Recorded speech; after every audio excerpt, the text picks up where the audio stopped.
let's have a review first on what is divisibility rule. Okay? So a divisibility rule is a simple way of determining whether a given number is divisible by another number. Okay? So using the rules, you may tell if one number can be exactly divided by another just by examining its digits.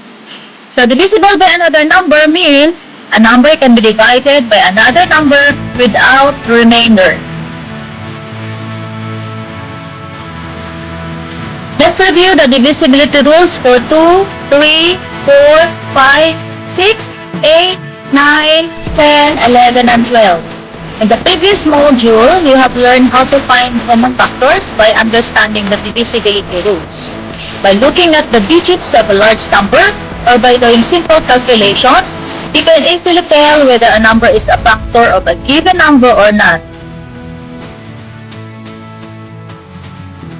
Remember that a number is divisible by 2 if it is even and ends in 0, 2, 4, 6, or 8.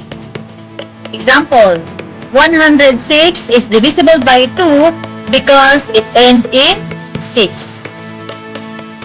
What about 3? It is divisible by 3 if the sum of the digits of the number is divisible by 3. For example, 315 is divisible by 3 because if we add all the digits of 315, which is 3 plus 1 plus 5 equals 9. And 9 is divisible by 3.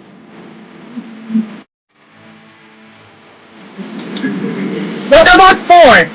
A number is divisible by 4 if the number formed by last two digits is divisible by 4. Example, 612 is divisible by 4 because the number formed by its last two digits are 12, which is divisible by 2. And 5. A number is divisible by 5 if its ones digit is either 0 or 5. Example, 487,580 is divisible by 5 because it ends in 0.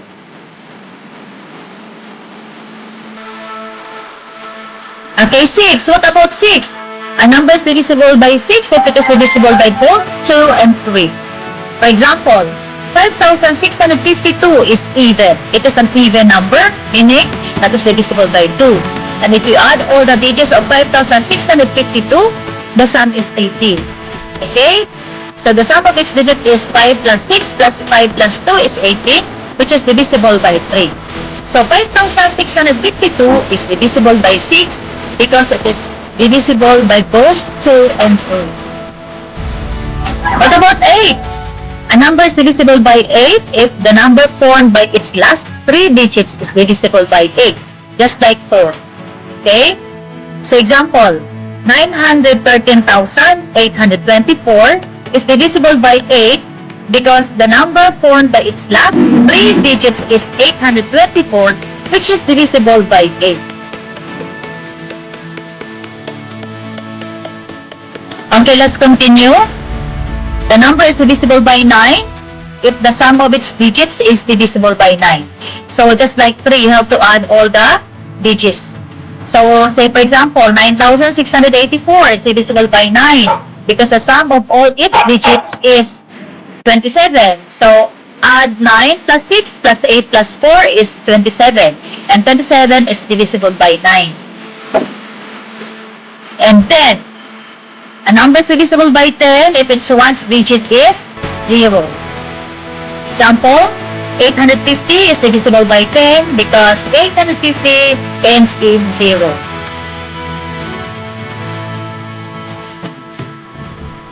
Okay, so what about 11? A number is divisible by 11 if the difference of the sum of the odd position digits starting from the left and the sum of the even position digits starting from the left is 0 or if it is a multiple of 11. For example, 2,376 is divisible by 11 because if you add the alternating digit, which is 2 plus 7 and 3 plus 6, their sum is 9. So 9 minus 9, their difference is 0. So therefore, 2,376 is divisible by 11 because the difference of 9 minus 9 is 0.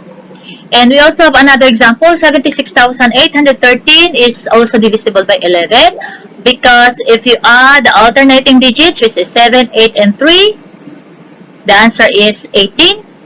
And if we get the sum of the alternating digit of 6 plus 1 is 7, the difference is 11, which is a multiple of 11.